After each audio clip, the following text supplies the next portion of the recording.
All right. So hello, everybody. This is Trojan Homelessness Response hosting our, what is this, the third or fourth Homelessness Awareness Week um, event here. So this is our lived experience discussion panel. I'm Josh. My Trojan Homelessness Response collaborator is Pratik, who is also on the call. I don't know if you want to introduce yourself or give a wave, Pratik. Yeah, I can give a quick introduction. So hi, everyone. My name is Pratik. I'm currently an undergraduate student at USC, and I help with the Trojan Homelessness Response with Josh. Yeah, happy to see everyone. All right. Thank you so much. Yeah. And as I said, I'm Josh. I'm a graduate student at USC. And yeah, Trojan Homelessness Response is Pratik's and our baby. So, so like we're caring for it. We're putting together Homelessness Awareness Week, and we've been working together, which has been great. So yeah, thank you everyone for tuning in. I want to get started and respect everyone's time. So I wonder if we could have our panelists introduce themselves briefly. We have Theo Henderson, and I hope it's okay. You can actually, I'll let you introduce yourself. I was going to say from, but maybe you'd like to go in on that yourself. Good morning, everyone. My name is Theo Henderson. I am the host and creator of a podcast called We Unhoused. And the reason I use unhoused and houseless is because I'm more comfortable with those terms and evolving and pushing the conversation. And I also currently am the UCLA's activist in residence. So I basically do two dual jobs, basically to further the conversation of houselessness and meet in the light of understanding in these topics that are so needed in this time. Thank you. Yes, and I want to acknowledge too, I think that that's something that I've been learning, is that there are some people that are okay with homeless, like the term homeless, but there are some people who do prefer unhoused or houseless, as you mentioned. And so that's something I always want to acknowledge and be mindful of. So when I was sort of advertising for this panel, I was including both terms, like homeless and unhoused, to respect sort of for people who prefer that term. And so I just want to let that be known to everybody who's watching, that there's no one right answer to any of these things. People prefer different things and feel different things about it, and that's important to acknowledge. Evans, if you'd like to introduce yourself briefly, we'd love to hear from you. If he can hear us. Can you hear us, Evans?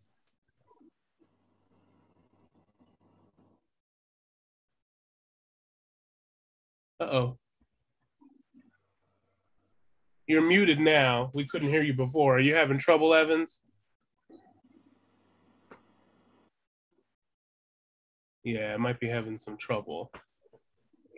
I assume for you. Yeah, we see your mouth moving, but we can't hear you, Evans.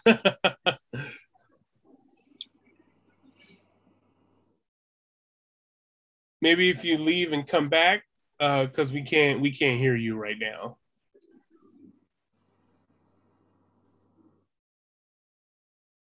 Okay, so let's get started. I'm gonna text you, Evans, and we'll try to troubleshoot this, but let's get started, so that way we can respect everyone's time. Am I frozen? Did I freeze? Uh-oh, I'm looking at my own picture. Okay, there it is. Okay. I was like, uh-oh. Okay, so why don't we just get started? And so Theo, if you wouldn't mind starting us off, and I'll troubleshoot with Evans while we're doing that. So I'm wondering if you could let us know sort of like how it is that you became unhoused or houseless.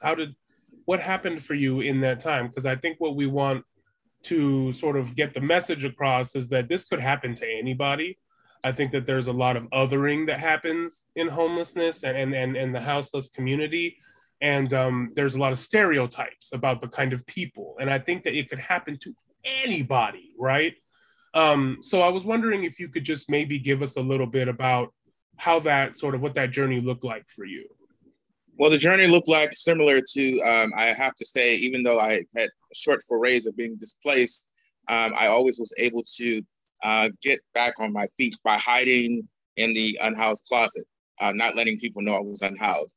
But this one would blindsided me, and for some perspective, I am an undergraduate. I'm an educator. I have an undergraduate degree in education and a master's in organizational management. And so I was actually teaching in a class, and I got very sick and fell ill, and I don't have immediate family to take care of me. So initially, the descent into houselessness became a slow, steady decline of me recuperating, paying the rent, as well as replenishing my savings. So eventually, as I descended, I relied on the kindness of friends. I couch committed for some time. I hotel committed until the funds depleted, until the very last night, where I went out to another place where I was so ashamed that I didn't want my friends to see me living on the street. I went out to the valley, and I basically walked until I got exhausted because I didn't know where to go. Someone is talking. Yeah, I think that might have been, and so sorry about that. I think Evans joined with his phone, so I just muted him right now. So sorry about that. But okay, please continue. So the longer short of it, the story is as soon as I became unhoused and became much more accepting of the decision, because you go through the 5 stages of grief, no matter how you try to slice and dice it, the bargaining and trying to angry at the situation, angry at people. I began to observe some things. I observed the places to lodge at. I learned the places that when we were on the 720 bus. I learned there was a majority of them were women wearing overbag clothes, and I became friends with some of them, and I understood reasons why of them protecting themselves from sexual assault or rapes and things of that nature. And I learned a lot of things from friends, how to cope, to adjust and find the perfect spot. There is no perfect spot, but a spot that would reduce the chances of violence. But then you have to count into the police sanctioned violence. Then I moved all over Los Angeles until I got to one of the last few places that I thought was safe before 4118 has taken over the city. Yeah, and that was a big thing that happened at the end of last year, where it was sort of like an authorized sweep of all of these areas where unhoused people are trying to just have somewhere to be as comfortable as possible, which is a pretty low bar if you're unhoused, right? And safe. and safety, and safety. And I think that's a big thing. And I don't know if people pay attention to that. I'm not sure, but I know that when that happened, I was like, no, because it furthers, in my eyes, it furthers the criminalizing of just not having a house.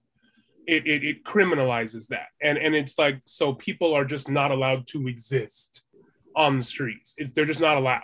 And I found that was really tough pill for me to swallow as someone who has the privilege of having a home, of having a roof over my head, and thinking about, wow, if someone could just come around in my own home and sweep all my stuff away, like, how would I feel? That would feel pretty freaking awful.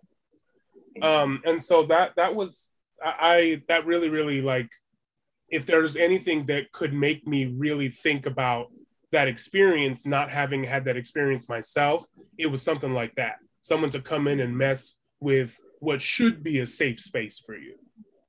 And may I add, I don't mean to interject, but I offered, which has prompted me to create We Unhoused from the perspective of unhoused lived experience instead of housed people, because too often than not, if you look on most of the conversations, it's housed people, like for the Mirror campaign, they're dictating what is acceptable services.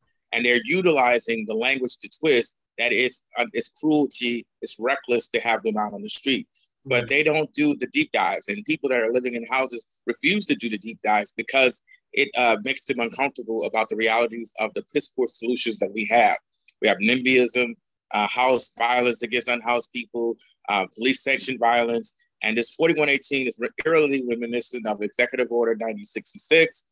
The earlier beginnings of the concentration camps, it didn't start off like everyone was being swept into it. It slowly edged into the conversation, and eventually many people were on board before they realized in horror that they were going to be swept too, or going to be displaced. So I think this is one of the key points why that people are not really aware or choose not to be aware. They see the 4118 signs, it doesn't apply to them. They get in their car, drive home, or walk to their business. But the businesses are behind many of these NIMBY-like businesses are behind this, as if this is going to solve or make them safe. Right. And for those that don't know, NIMBY is not in my backyard. That's what that stands for. And so it's basically the idea that, oh, well, I can't have these people near around where I like to be. They don't deserve to be in these areas because this is my safety. That's what those people are basically saying. Okay, thank you. Thank you for that introduction and getting this conversation started. Evans, I was wondering, and maybe I'll ask you to unmute the phone because I see that you joined from your phone now. And so if you can unmute so that way we can actually hear from you and introduce yourself, I think that would be great if you can do that. And let me know, text me if you need like assistance of some sort so I can try to troubleshoot if you need that.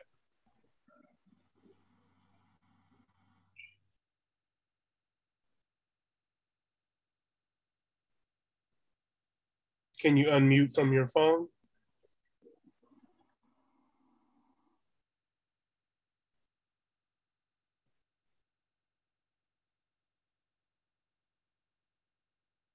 Okay. I'm gonna give Evans a call real quick. I'm sorry. I'm just gonna give him a call just to see if we can troubleshoot this stuff because technology be getting us, okay?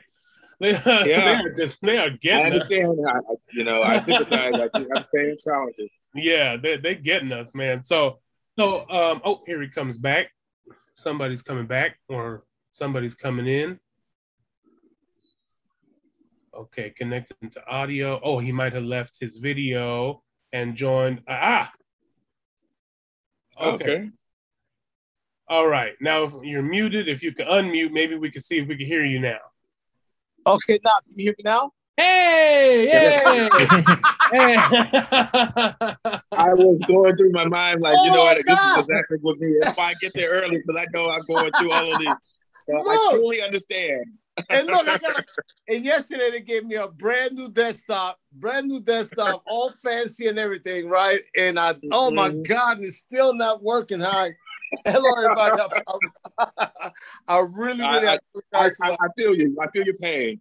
Man, this is too much. This is too much, man. Hi, like I said, my name is Evans, and excuse me. I just want to tell you a little bit about myself, how I became unhoused. Actually, I came to Skid Row back in 1984, addicted to crack cocaine, and I stayed on Skid Row all the way from 1994 to 2000. So I was either going in and out of prison, in and out of jail, so I had three addresses.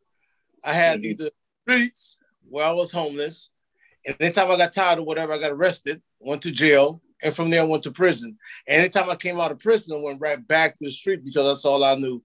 I would go to all these different missions, right? And I'll go to the LA mission where you have to sit and pray before dinner. You have to sit and pray before you have to accept Jesus to become part of. And I was like, I don't want to accept Jesus at the time, so I'm not saying at the LA mission. You go to rescue mission to do the same thing. You have to pray before you eat and all this other stuff. I'm not ready for that because I was having battles with God.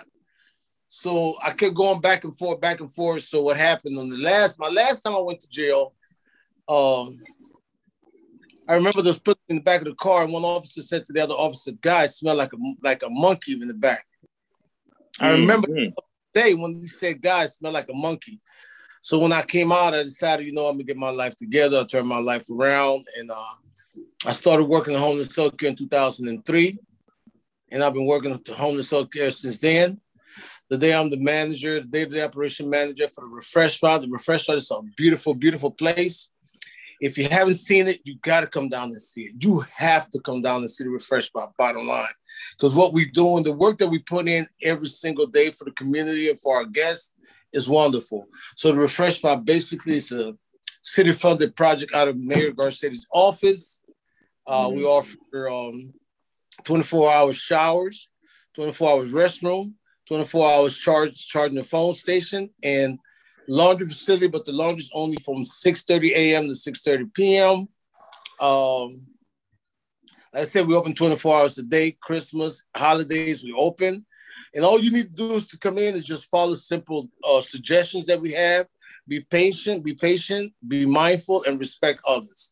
That's it. There's no rules. No one walking around with safety with security on their clothes. No one wearing any batons, because we want people to feel welcome. So as you enter, we just ask you for your first and last initial and the day of the month that you were born. For example, mine is EC31. Every time I come in, I want to go to the bathroom, I want to go to showers. And that's how we keep the numbers of how many people are using the facility. We don't ask you where you're from, what community, or whatever, but we just ask you to give us your first and last initial. It's a tough job, but I love it because this is my community. I've seen people die here every single day. It was no other place that I could go work for, because this is what I want to do all the way until I die. Because like I stated before, I'm from the streets. So this is why. So when I met Josh and Patrick, he told me, said, would like to be on the panel. So of course I want to be on the panel, because I don't mind telling people about me and where I'm from and what I do now. I'm very proud of that. I'm very proud of the fact that I'm from Skid Row. And don't get it twisted. Skid Row is a beautiful community. So we had problems like with the police in the city, because what they do, I don't know if you guys were, what they do is every other Tuesday, what they do is they go around with the cleanup team and they just pick up the tents. They just pick them up. If you're not at your tent, they just taking everything that's in there with them. And to me, that's just like, that's all you have. So why would you take it? So it's different little things, but my whole main purpose right now is just to continue to run the Refreshe spot and be a service to other people. That's it. Thank you. Yeah, thank you for saying that. When Pratik and I went there last week, like you gave us that tour, and it was amazing. Like we got to hear a lot about what you do there, and we got to see a lot. For anyone who's tuning in after the fact and who maybe missed it yesterday, we did a little bit of a highlight where we showed some of the pictures that we took. Excuse me. And I think one of the things I might want to do maybe toward the end of the session today is, I know that both the Refreshe spot and I know that we, the Unhoused, that they accept donations of various types. And so maybe we could talk about that at the end and get people to keep these things sustainable, because I think that they're important. I wanted to touch on real quick, Evans, you said something about at the time you weren't ready, like to accept God, and you weren't ready to accept Jesus at the LA mission. That wasn't what you were about at that time. I think that there's sometimes this idea that, people that are unhoused want to be that way. We offer them help and they're not going to take it. And so why should we bother? Right. And I wonder if you could talk a little bit about that, about sort of that feeling of not necessarily being ready for some kind of help or resource that might be there. What is that like? So I think what happens is that people need to understand is that because you're homeless, that doesn't mean that you're doing drugs. There's other things that come up, like mental health. A lot of people forget, there's a lot of people down here that's on mental health. And the problem with mental health is that they are not getting seen. They might not be getting the medication. They're not seeing their therapists. They're not seeing their doctors. So what happens is that they act out in different ways. It doesn't matter how you act out, just a way of communication, whether you're hollering, screaming, or whatever, you just want to be heard. So for me, what it was is I wasn't ready to turn my life over because I wanted to help. I wanted to get off the streets. But what they was I needed to accept God. I wasn't ready to accept God. So what happened for me personally, is that I got beat up pretty bad. I got beat up pretty bad on the streets because, believe me, no one cares about the unhoused people or the homeless people. People just don't care. Why should you care? Because I got an apartment. I shower every day. So I don't really care what's going on outside my apartment because it's not happening to me. So what happened, I got beat up pretty bad. And I said, that's it for me. And I went in the program. Matter of fact, I went into a midnight mission, and I stayed in the midnight mission for 6 months. Then I went to school for a little bit, and like I said, I ended up at homeless health care. This is where I've been all this time. Theo, I'm wondering if you have anything to add to that. I certainly do. Being unhoused and also dealing with unhoused people from myriad of ways. To be clear, I did live briefly into the Skid Row area. But I think sometimes because of how they were sectioning off people to stay in Skid Row, I think we sometimes, with Bruce Lee say, Do not concentrate on the finger or you miss all the heavenly glory. So the point of it is what is going on is that there's a lot of means testing. And to be clear, mental health issues make a small percentage of why unhoused people are out here. This is not a talked about topic. There is a accelerating population of elderly people that are on the streets. And I pushed back on the mayoral town hall a couple of days ago because that's what they lead the conversation with. They're either mentally ill, they're on substances. And to have the oldest unhoused person that I've spoken to, 90 years old, to tell them that they just need to get off drugs and they don't want any help, or that they are doing a sex ring and all of these kind of things, is I put it to, would you tell your parents something like that? These people that raised you and came into this world and raised you, and you have someone condescend to you that you're nothing but a drug addict or mentally ill, or you having some sex ring. I'm from a Black community. I just shudder to think I would tell my mother something like that, and then she's out because she can't afford the rent that's exploding on the country. Or people that have advancing health issues. There was an elderly woman that has memory issues in the earlier stage of dementia that was kicked out because she didn't make a plumbing appointment. And because of that, that's a justification of it. As well as to give you perspective about the Los Angeles mission even before that, I was expelled from the bed program because I charged my phone. Wow. So yes. So I'm trying to, it is not always because these programs that are led with these religious fanaticism turned me away, because I find that they're much more crueler. They have this belief, this Old Testament, he who does not work does not eat. There is no training and understanding of de-escalating and meeting people where they are.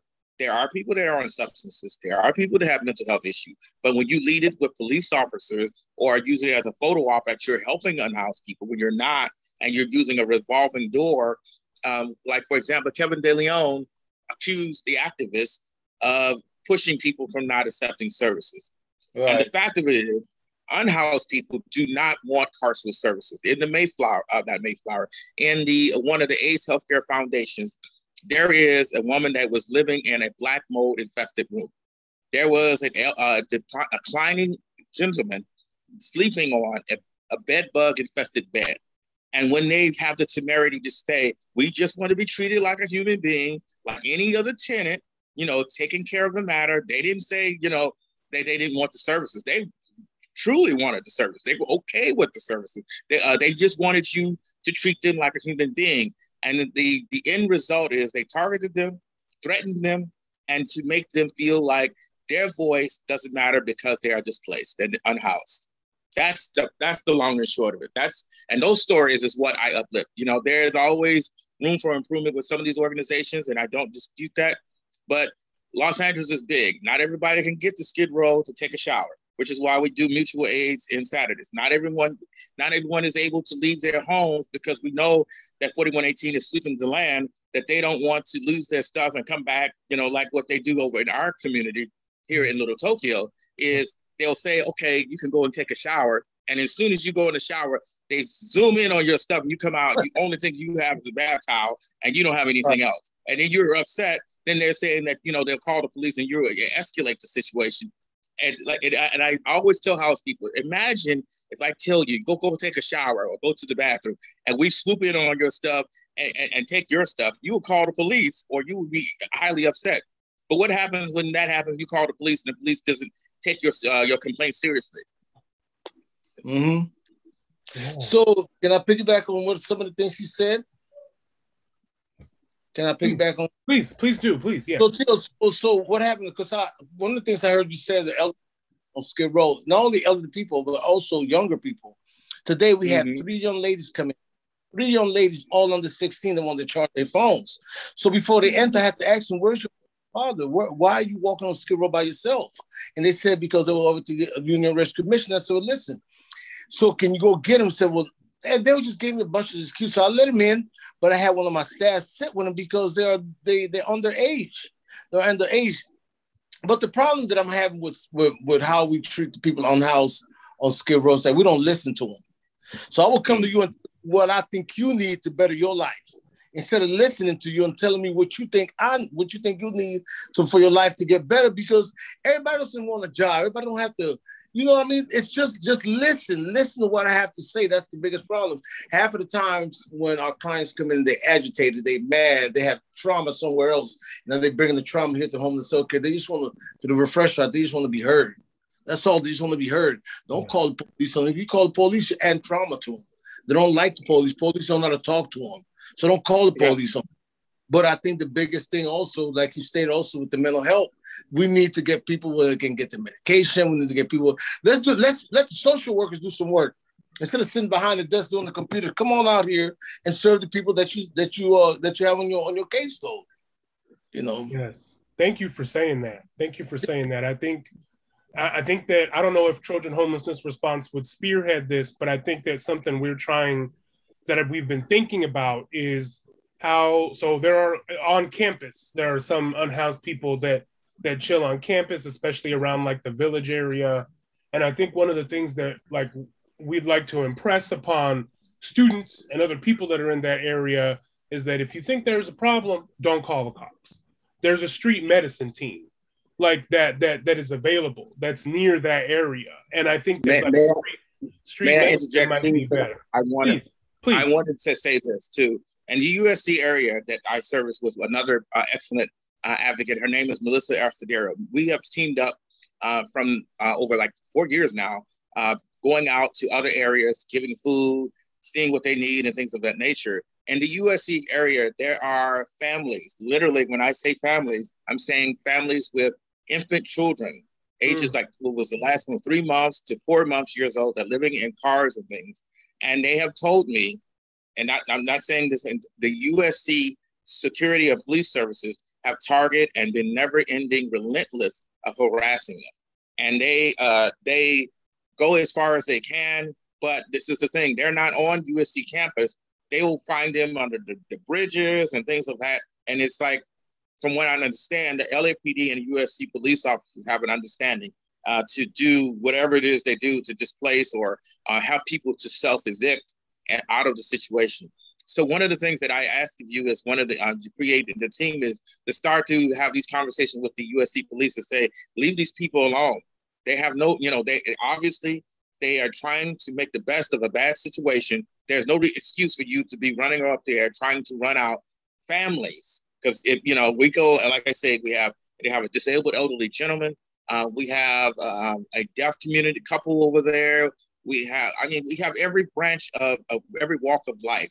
And all of them have formed a community to look after each other, only to be harassed by, again, police sanctioned violence. Whether it's a university, whether it's LAPD, there's always some kind of a carceral or some kind of police-led, heavy-handed approach to bother the unhoused community over there. Oh, that's something that I wasn't aware of. And so I really appreciate you bringing that up, that there's that sort of, it's almost like a coordinated effort to displace and disturb people. It's absolutely is. They sleep them all the time as well. That's bothersome to me. And so I'd like to believe that that's something that we can tackle either as an organization or as part of a collaboration. So I think that's something that we are going to put in our back pocket and look at. Thank you. Thank you very much. Of course. I think one of the things, and I just want to check the time. Okay, so we're about halfway through, so we still got about 30 minutes. I think one of the things that, because I like to call a thing. And so I have to call out the fact that both of our panelists today are Black men. And so I think that on a lot of the work I do a lot to try to acknowledge and sort of eliminate racism or at least fight against it. And so I have to wonder that as Black men, I wonder what your experience is like specifically because of that. Do you feel that you've experienced racism being unhoused and going through these services?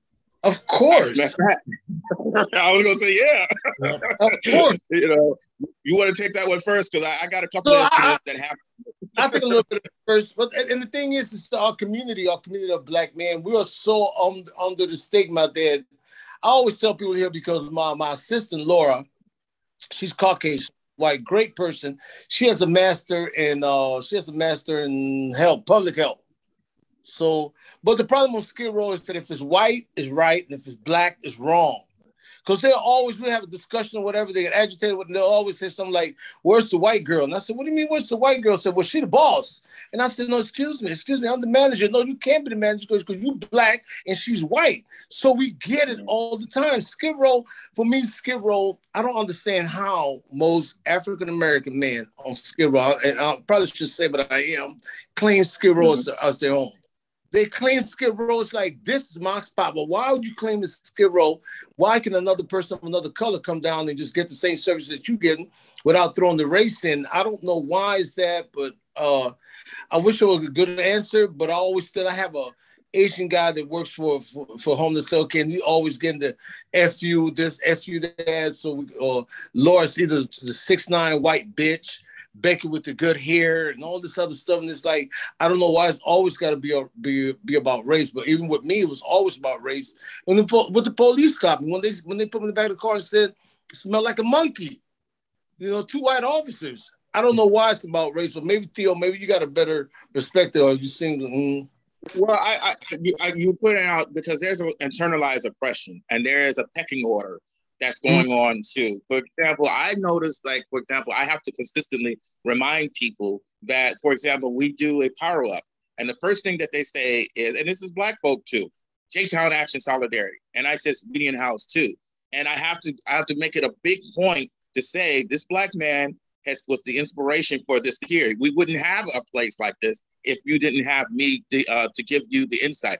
You wouldn't have those charging devices that we have here if I hadn't fundraised and given this head. You wouldn't be able to sit under the shade because I had to do all of the other background stuff to get people to fall in line. You wouldn't be able for me to help other team members de-escalate the situation without looking at me model how to de-escalate someone agitated. The second thing I wanted to talk about is one of the experiences that left me in Santa Monica. I used to sleep out in Santa Monica. And because I was standing at the bus on a rainy day with my hood on and my belongings, this bar owner calls the police on me and made it sound like you would thought, and we never talked. I didn't, none of the things that should be an excuse anyway. I didn't panhandle. I didn't ask for any money. I was just trying to get on the 7:20 bus so I could begin my evening of sleeping so I can be able to just get away from the area. Because I went out to the out in Santa Monica. Do you know that when they called the police, they called the SWAT? When I crossed the corner, because I was getting the heebie-jeebies, so I said, you know what, let me hurry up and get away from these, because it's a bunch of white folk looking at me like this something is not right in Denmark. So I know that if I sit here or stand here, that there's something that's going to bad happen. And true enough, as soon as I corner, they go circling and closing off the area as if I had did anything. So I had to go and subject myself to all of the indignities that it caused. And you've seen the video of the police officers coming with the guns and frisking you and checking your name, and they having this big confab and all of this and trying to justify why they pulled me over. And I'm having the whole time, instead of having I'm praying to God I don't have a reaction or make a short jerky move, and then I'm riddled with bullets and they go home and make it sound like it caused the situation. I had to really become very calm and hope that this would be a way that I could get out of the situation. Now I submit to you, suppose if my PTSD triggered, because I got stabbed a few years ago, or suppose something that happened to me that I had been, so they said something or they grabbed me and I do martial arts, that I inadvertently do something to this person. I have to keep all of that in mind in order to survive the night. And that's not even a damn guarantee now. Shit. You could be laying down in your home and get shot up and said, how dare you try to defend yourself? But that's the long and short of it, I believe.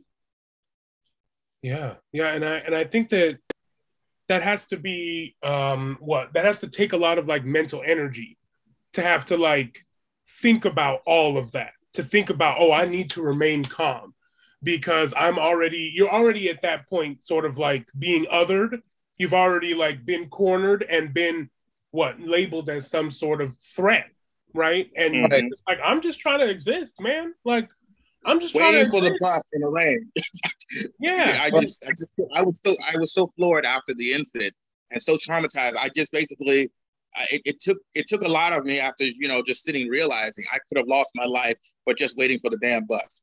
That's how absurd the situation is. But you know what? I think also as you get older, you get wiser, and then you start realizing this is what I would have done if I was 20, 25.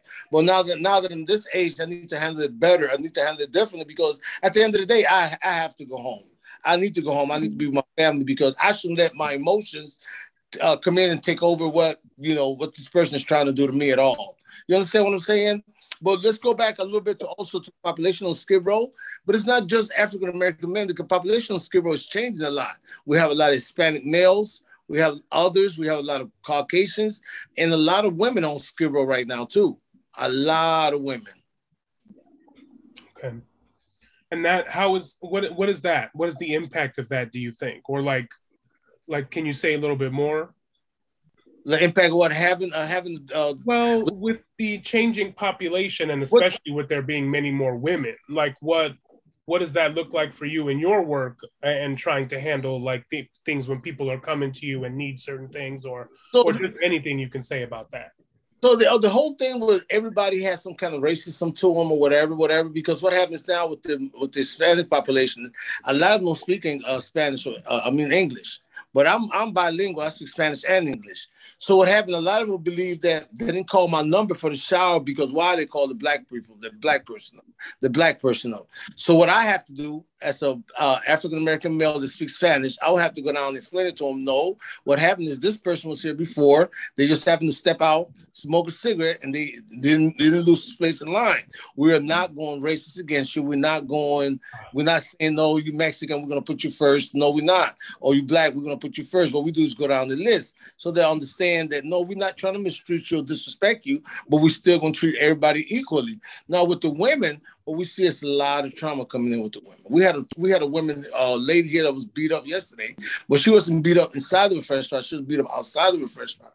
Came in for help. We had to call the paramedics on, But that's the kind of stuff that we go through on a daily basis. So is there... But I may interject right quick, too, because sure. I think we need to put things a little bit more in clearer focus, that there is white supremacy that colors the experience of houselessness. And 34% of African Americans are unhoused. And this is just from what my travels in Los Angeles, going to the areas that doesn't have all of the services and bells and whistles. And we make 8% of the population. So that is not an accident. There's a lot of African Americans that have had a lot of oppressive things happen to them. And so they already are hyper vigilant on the matters. But also to the point is there is a lot of internalized pecking order that's going on even in the streets because of the fact that there is immigrants and different language speaking communities. They usually, like any community, rely on each other because of their shared history. And when they are looking through the lens of America, because America is the perfect example of white supremacy, if you don't know, that they see how things get down.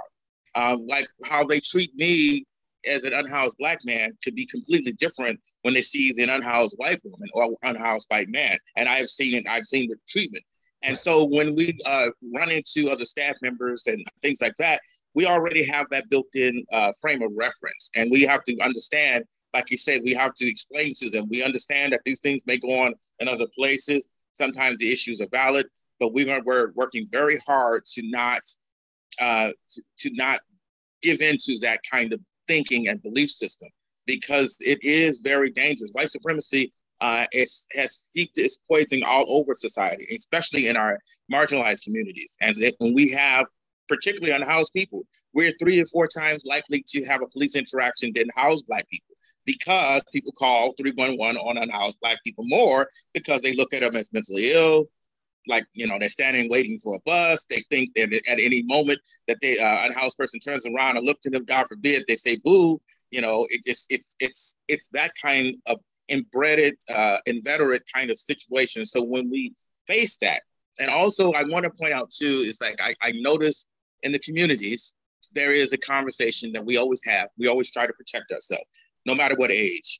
And the thing with it is that unhoused, a young Black or having other issues going on in their lives, it should not be where we have to have this built-in bank system because it's damaging to our psyche. Because sometimes I've seen in our own communities when something bad happens, well, you know, the lay of the land, you should have not did this. Well, you should have complied. You should have been this or that. And it burrows our emotional output. Like if, for example, an unhoused white person yells and screams right out across the street from right here, the police handle her with kid gloves. They talk to her. Do they want any water? They you know, you need a hug. Let's go get her a lobster sandwich and all of that. But let an unhoused black person, if I had not put my camera on or had yelled at them that you're supposed to have these certain hours of de-escalation and they realize that they're being filmed, then all of a sudden the professionalism comes on.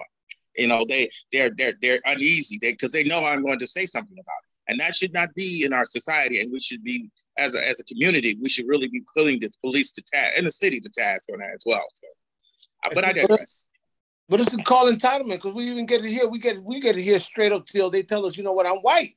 I should go first. Mm-hmm. I'm heard it. I'm white first. Like, no, you're not. You got people that no, for real. I get it. It's like, no, you're not. No, you're not. Yeah. So you have to stand in line. Doesn't matter who you are, you're gonna stand in line and wait for like everybody else. Yep. And I think it's really, I'm glad you brought that up because white supremacy is something that I think it's interesting because there is racism as a part of white supremacy, but white supremacy is so much bigger than that too. Because like I have had to confront white supremacy within myself. I am a mixed race Afro-Latino, and I am still conditioned like as a white person. And so like, and that even includes, just to give maybe our viewers who are watching, there's a document I read where it's like perfectionism, entitlement, all of that is characteristics of white supremacy. And we don't even realize that kind of stuff is on our shoulders every day. And that's how we're approaching the world. These feelings about being entitled and being what professional is and what all of these things are. What they basically do is they make you out to feel better than other people when you're lining up with those characteristics. And I think that also is a horrible thing for our country, and it's debilitating.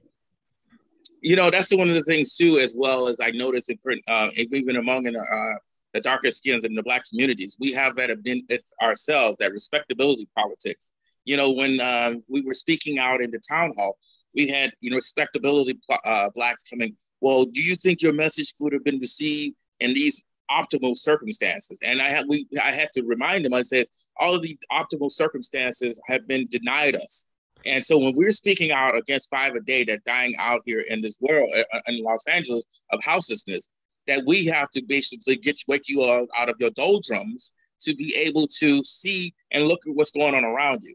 It's politics, respectability politics be damned. You have to see that if we're trying to meet with you initially, trying to get you to sit down and talk, and you're not doing that, you're avoiding the issue. In fact, that you're a part of the problem, outlining these sweeps or spearheading these sweeps and conjoining the message is that the 80 and 90-year-old unhoused people out here, or the young unhoused people out here, are sex workers, which is nothing wrong with that. That's still a job. Or they're drug addicts, or they don't want to work. And you are trying to obfuscate the issue, making it seem like it's a mental ill or substance usage driven message. Then there is a problem. We need to call you out, and us as a society, there should no reason why anyone, no matter what malady that they have, be punished by being out on the street or being subjected to carceral solutions. Well, how do we stop that? How do we stop that? Because that is what's going on. How do we stop it? How do we get to the end of that? You know, that's the thing, because that's disrupted. Either you're a drug addict or you got mental health issues, and you know what? If you got mental health issues, all we're gonna do is lock you up, put you in 72 hours, and release you back again. You know what I mean? If you catch me with a $2 piece of rock, I'm gonna send you to jail for 6 months. It's like, really? Come on, a piece of rock in 6 months. You know, all the taxpayers' money, keeping me locked up for 6 months. Come on, really? So it's got to stop somehow. Somewhere it has to begin where everything changes or starts to change. Well, it does start. There's been, and I have to say, because of that disruption, there were people that met us outside of that town hall and started asking questions. Now, if we had followed the respectability politics route, we would have never had any conversation. No one, they would just went to their car, securing their knowledge that these politicians know what more about houselessness than they really do, and that it would have been the end of it. And I think it's incumbent of all of us that we work with these people, that our community members, our friends in these communities that can't speak, can't go to these places. We cannot stay silent while they're putting fences around us. Because if you walk down Skid Row now in San Pedro and Winston, they just put a fence up there. If you walk down to Little Tokyo and also on Hill, they put 4118 there. The fascism is growing around us, and people are going about their big or the humdrum of their lives, and they don't even understand what it's going. This is not even servicing businesses now. They're blocking businesses. They're blocking average people too. So, and they don't realize that they're going to be part of this same major sweep as well. Eventually, gentrification will grab its tentacles on them as well.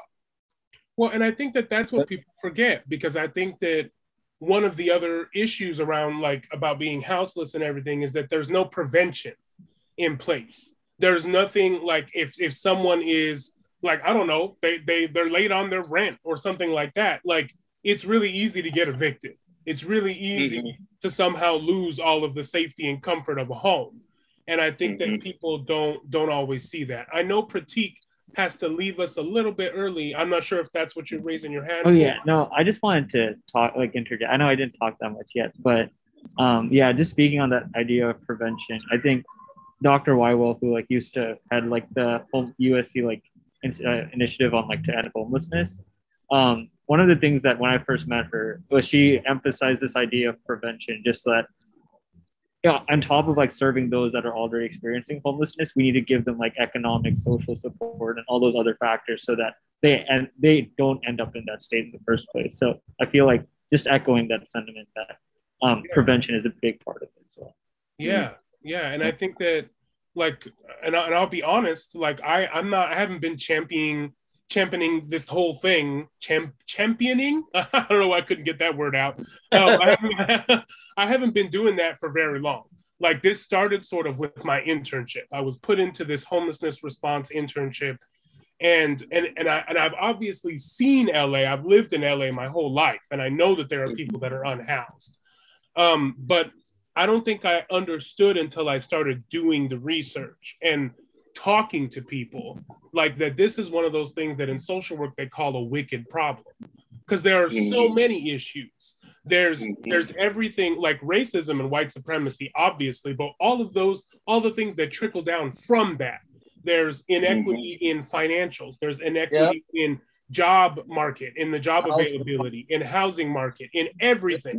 There's inequities in all of those things, and they all contribute to people losing their home and not being able to get back in them. Healthcare is a big one. Yeah. Yes, I was going to say, you should not, because there's two different unhoused people that I spoke to. One had stage 4 cancer, and he was basically dying. They told him he had several months to live, and he's living in his tent with his wife. And the idea is that it's ridiculous that when he's being swept, the police officers are getting on him, threatening him with arrest if he doesn't move fast enough to pull his tent out. And the man is basically skin and bones. The second thing is there was two different gentlemen that had partners, their wives and girlfriends, that had end-stage cancer themselves. And they basically put all their income in trying to get her to survive. She passes away. He's out on the street in the car. He's living on right when the building where he was an apartment manager, and he's out on the street. So the thing with it is healthcare. It's whenever we bring up healthcare or equalize healthcare, and you have to go to bankruptcy to take care of yourself, and it's tells us something about the character of our city, and we're really battling the soul of the city right now, because we're basically a dark entity we outclass the Republican Party in their treatment, and they don't give a damn about poor people. But we supposedly be so progressive. We lead the march on cruelty and this disdain of the poor. Oof, I kind of want to let that sink in for a little bit, because you I know, right? a whole lot of stuff right there, man.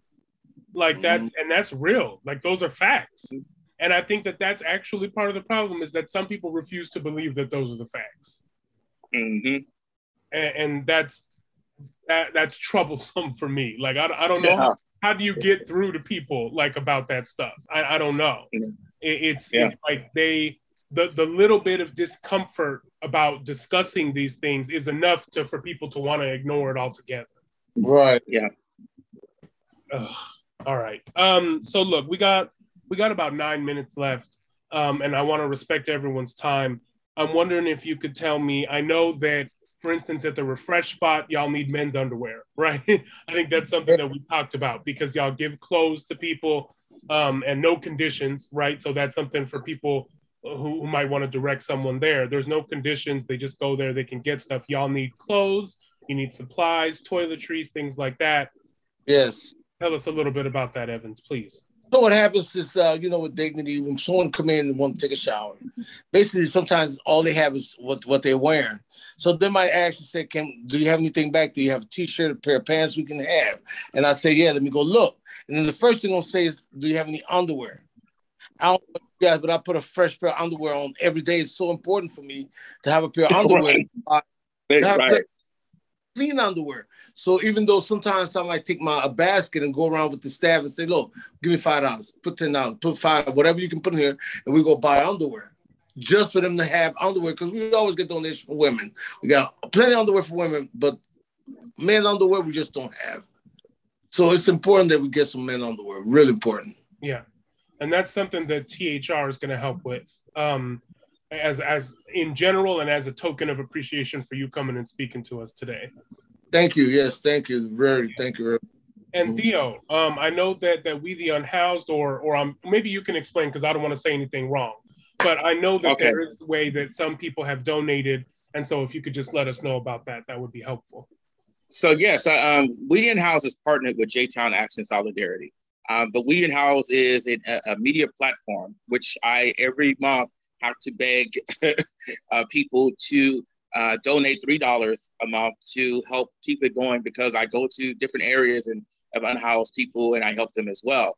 But one of the things that that was pointing out that I want to point out is being unhoused. Here's one thing that we always are in need of: underwear and socks, men and women, because athlete's foot is real. I've got it several times, seeing the same shoes. We need those things because we cannot just keep wearing the same damn sock. It's hot out here, your feet sweats, and nobody's going to walk out in sandals, or barefoot without losing their shoes or the shoes fall apart.